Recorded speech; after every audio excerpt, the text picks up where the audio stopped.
Everyone get out! Hello tankers and tankettes, welcome to Q&D number 2, and you may have noticed, oh my god, facecam, it's me. Yeah, this is what I look like. One or two people will already know because I've, a while back now, but we've experimented with having my cam in the stream next to Circon's, but it's really it's a big hassle to get it set up every time because I got to sign into Skype and then he's got to position on the screen and we lose 5 minutes just getting it all, you know. So I'll be doing it on these Q&D videos, maybe the live gameplay videos if I can figure out how to record both at the same time, but probably not for the rest of my videos. But let me know what you think anyway. So, before we start, I also have one piece of news, which is, guess what arrived? It's my new graphics card. It's even still in its wrapper at the moment, because I haven't actually got around to installing it yet. I'm actually still recording, not recording, well I'm recording, well done.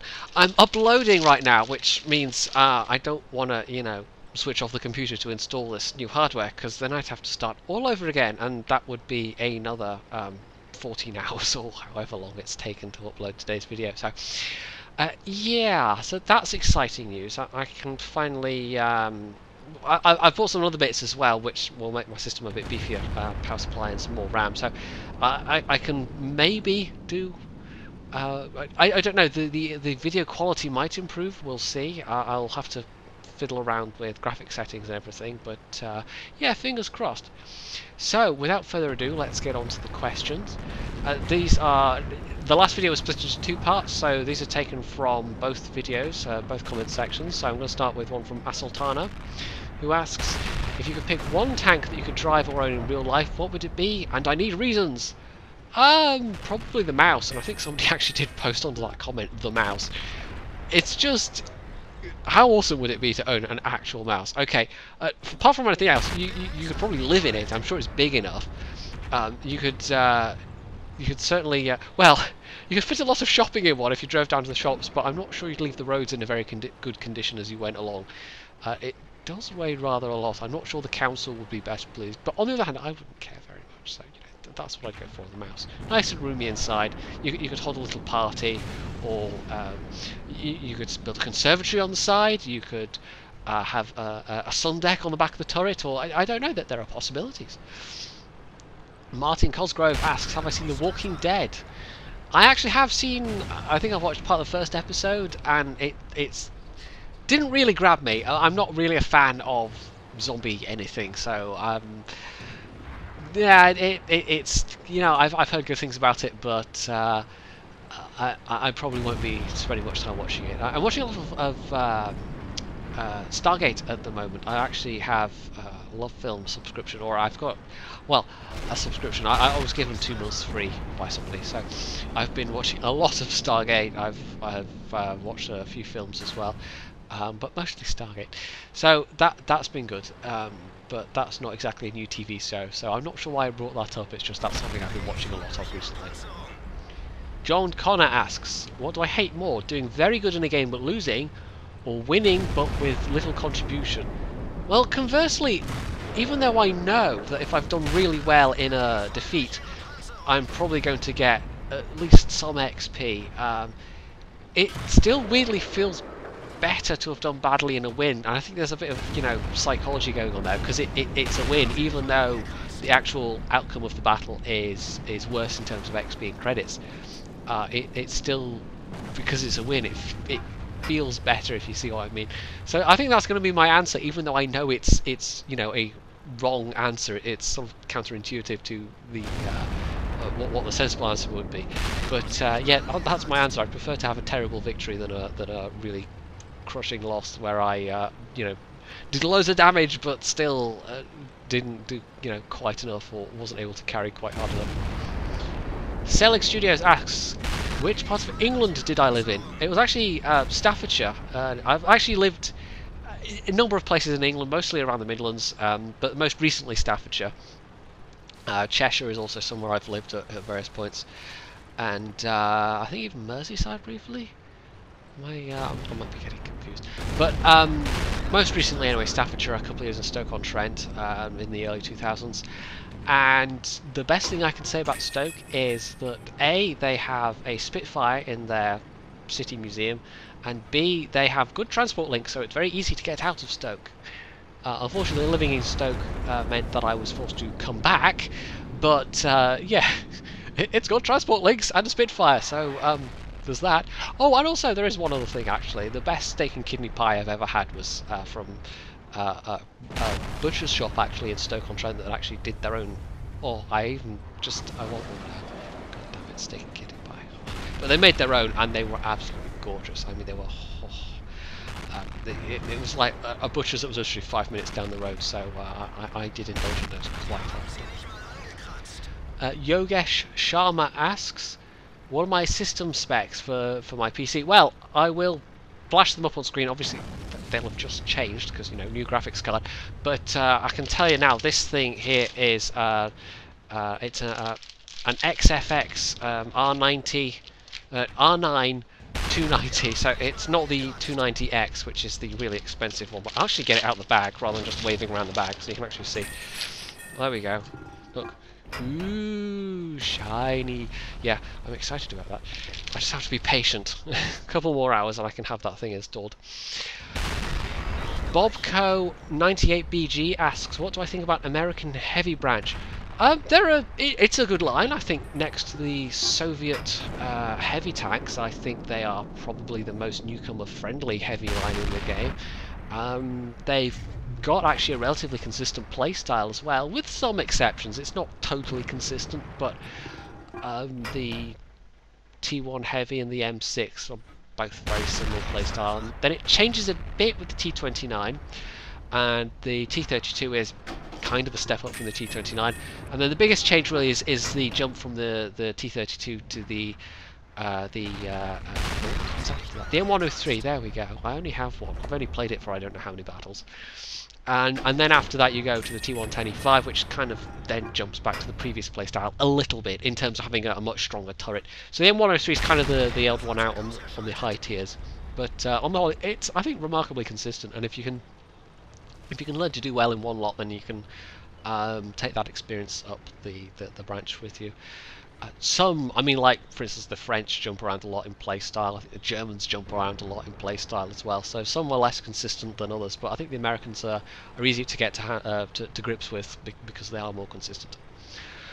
Jonny Scott says, can we see your mug? And no, I don't mean what you drink your tea out of, but your actual face. You know, the face you use in real life.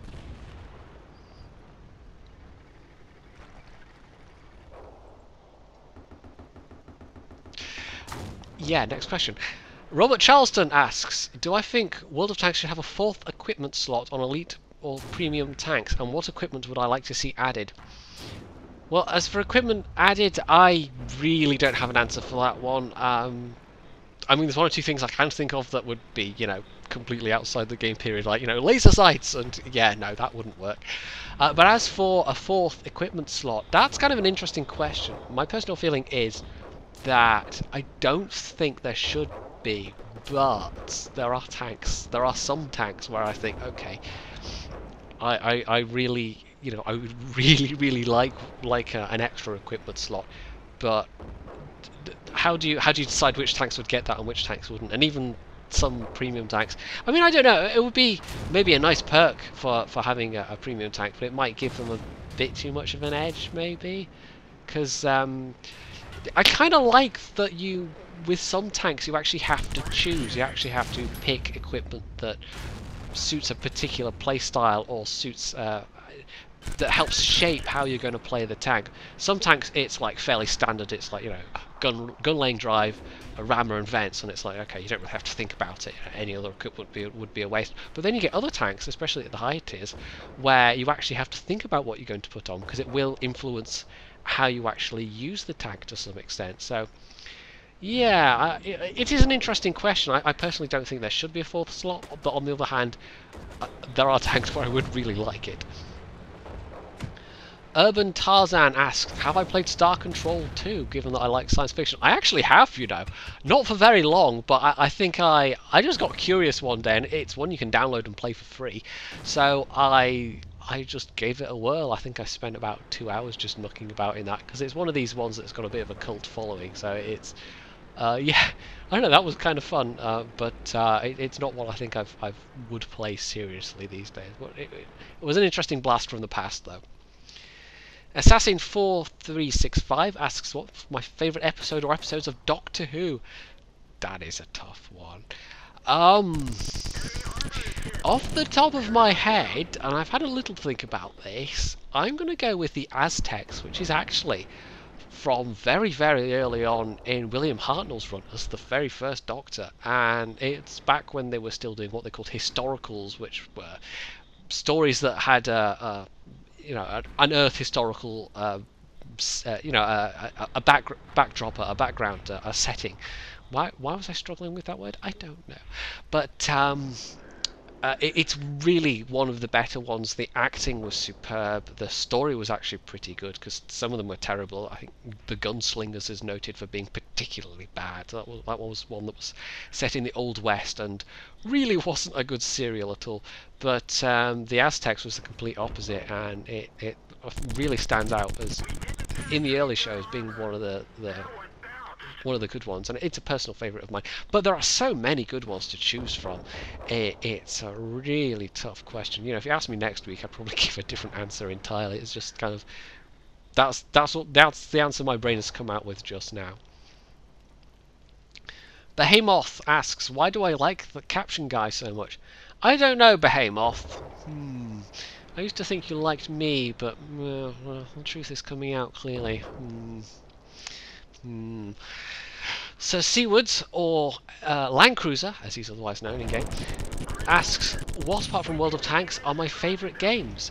I like a wide range of games. Most of them tend to be kind of like single player strategy, and I can't remember if I've answered a similar question like this before, because my memory is so good.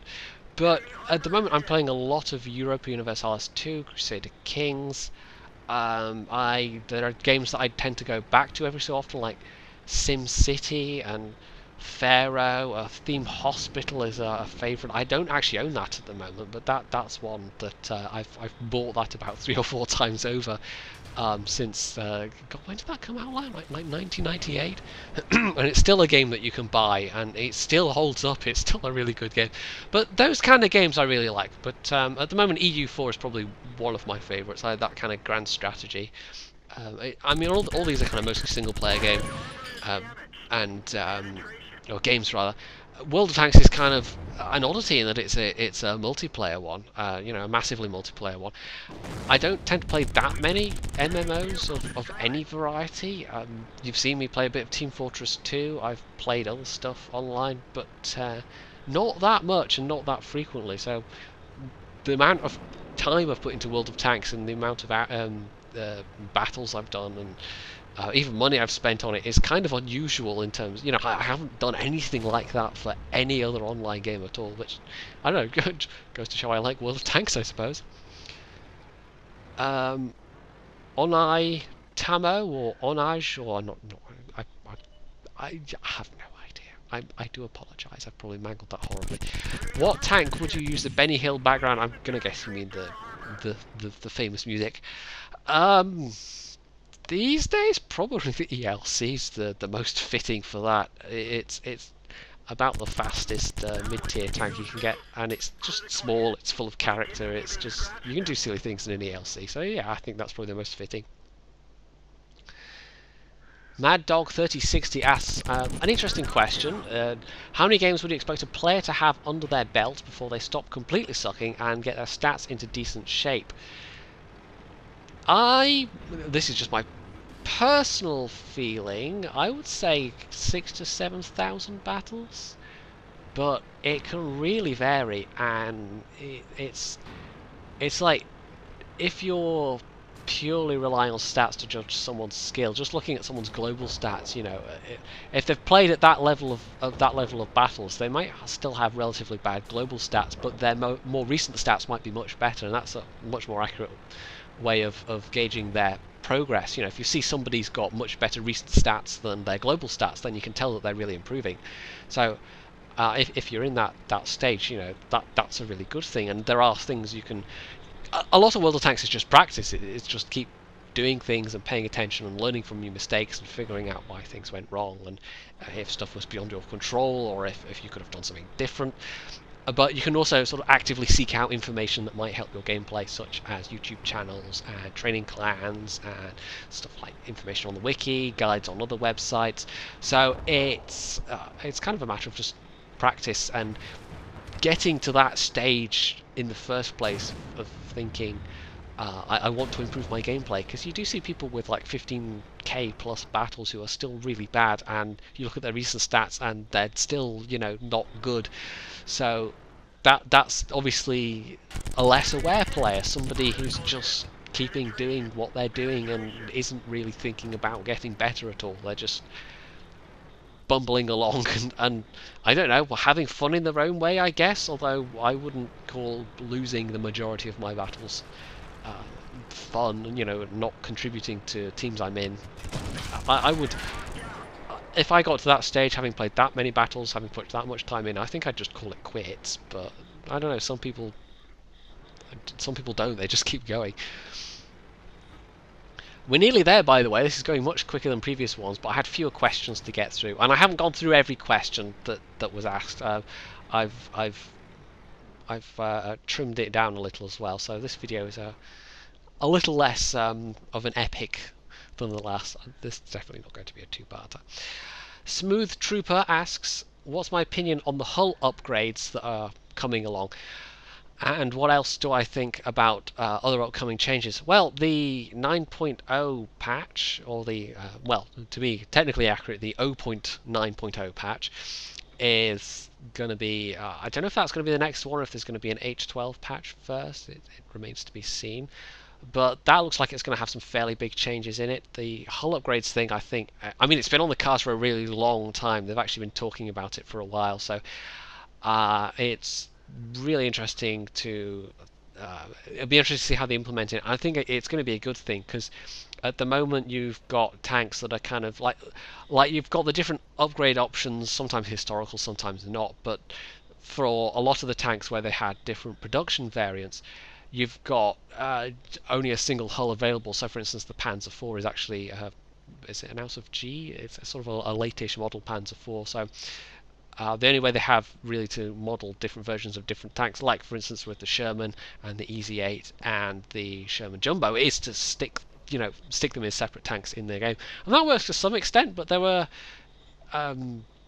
different models and upgrades that weren't quite so major, so I don't know, it adds a bit more to the game, I suppose. The question is what they'll do in terms of XP costs, because if they're going to significantly increase XP costs in terms of eliting a tank, that could be a negative thing. So it depends.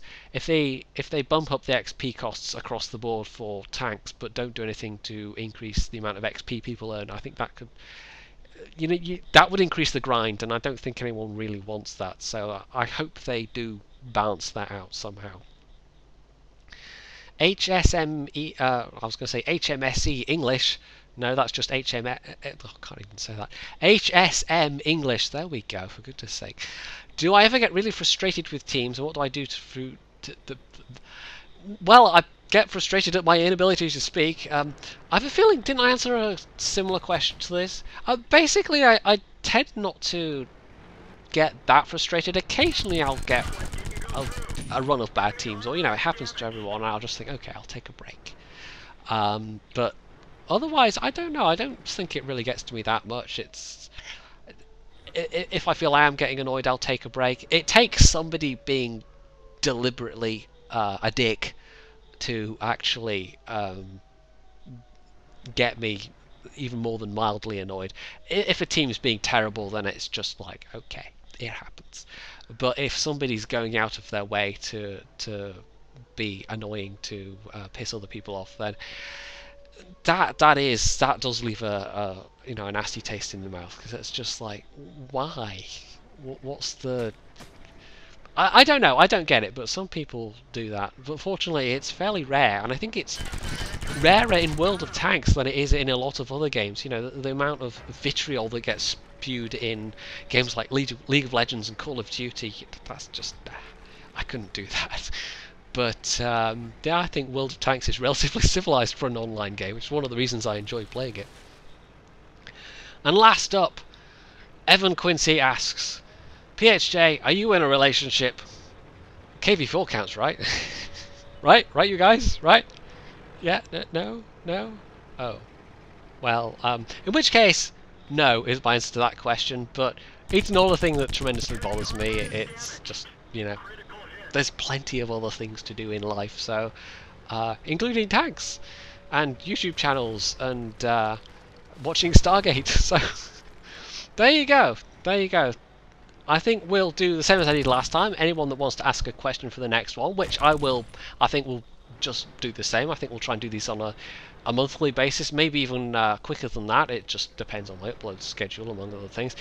But yeah, if you're going to ask me a question for the next one, make sure you preface it with a question and then ask whatever you want to ask. You can leave feedback about the face cam. I'm curious to see what people think about that, and you know, don't spare the praise. Obviously, you know, I know I'm just, you know, I'm totally handsome and Clooney-esque, and stop giggling at the back there. But you know, it's always nice to hear it. You know, flashery will get you everywhere. So you can do the usual. You can hit the like button. You can leave a comment below. You can subscribe to my channel. You can check out my Facebook page, and of course, as always, stay tuned for more.